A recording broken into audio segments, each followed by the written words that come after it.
Navy Lieutenant Commander Truman Jones solemnly knocked on the door of the Sullivan family home in Waterloo, Iowa. He told the parents, Aletta and Tom, that a Navy cruiser, the USS Juno, was torpedoed by a Japanese submarine. The sinking left all 5 of their sons, George, Joseph, Albert, Madison, and Francis, dead. Although there were over 700 sailors aboard the Juno, only 10 men were rescued. Frank Holmgren of Edentown, New Jersey, was the last survivor of the Juno.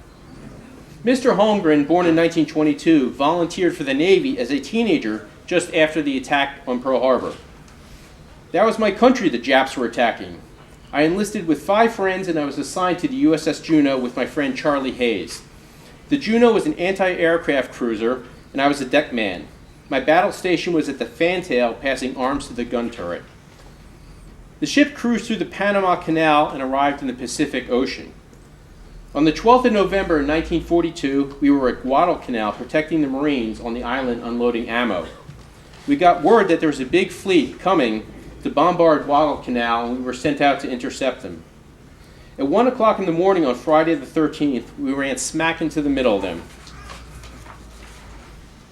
It was quite a battle, and the Juno was hit by a torpedo in the number 1 fire room, but it didn't blow up the ship.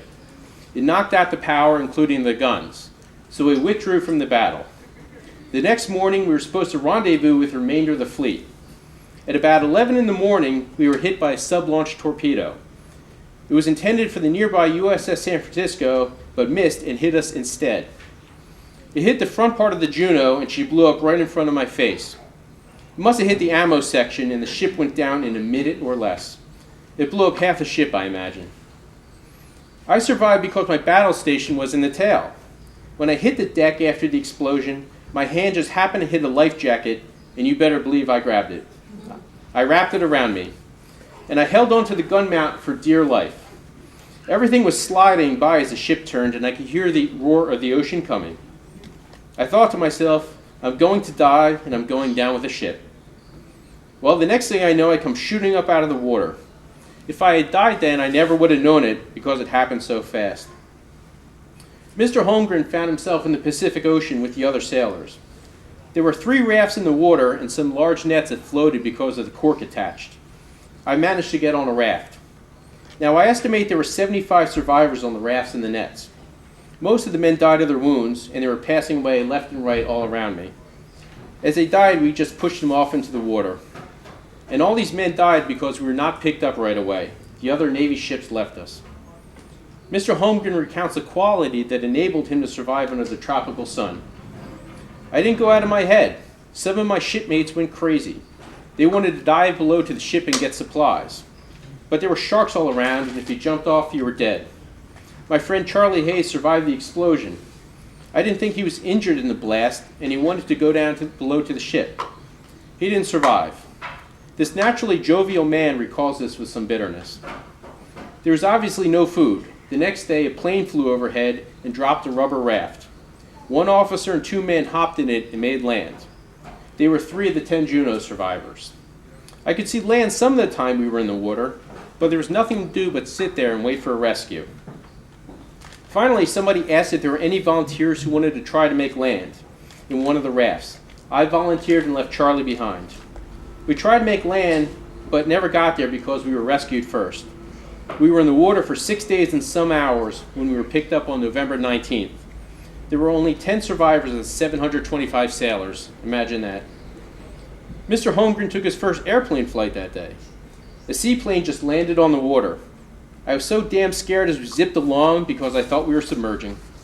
But I gathered up the courage to look out the window. And while I was scared, it was a lot better than where I'd been. My first question to the pilot was if they had found the cork nets. He said no, but they had found the other 2 rafts.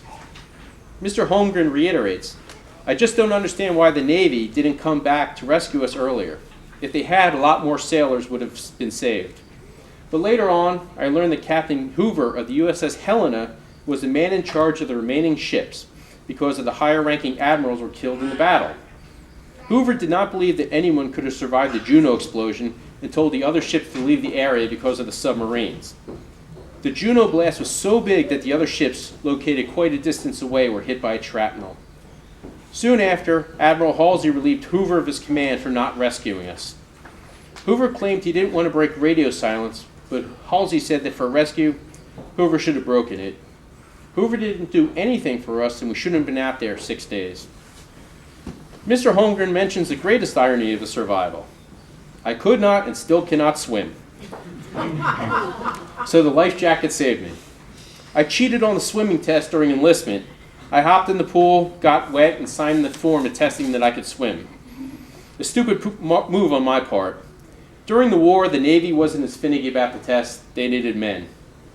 Despite sailing on the Juno for 6 months, Mr. Holmgren did not know the Sullivan brothers. I knew that they were on the ship, and I'd seen George once or twice. Francis was in my division, but I don't remember talking to him. They were already on the ship when I first came aboard. George is the only one that got off the ship when it sank, but he was so beat up that he didn't last long. I didn't see him when he died, but he was just pushed off when he passed away. Mr. Holmgren recalls a lesser-known family that also suffered losses on the Juno. There were the 4 Rogers brothers aboard the Juno. On our last trip out, they decided to break up, and 2 of them traded places with other sailors. So only 2 Rogers brothers went down with the ship. I knew them a lot better than the Sullivans. Here's a sad story. Shortly after the Juno, I was walking down the street in New Zealand when I met up with the 2 surviving Rogers. They asked about their brothers, and I told them they didn't make it. They kind of knew, but I just confirmed it for them. The American public did not learn of the Juno sinking or the Sullivan tragedy for several weeks afterwards.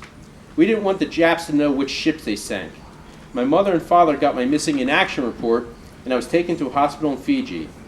All I got were water sores that turned raw. He pulls up his pant leg to point them out. But soon my parents got a letter from me, and they knew I was alive. Mr. Holmgren returned to fight on the USS Oakland, a similar ship to the Juno. The captain asked me how I felt about it, and I told him the truth. I was scared to go out again on the same type of ship. I insisted that I be on the top rather than down below.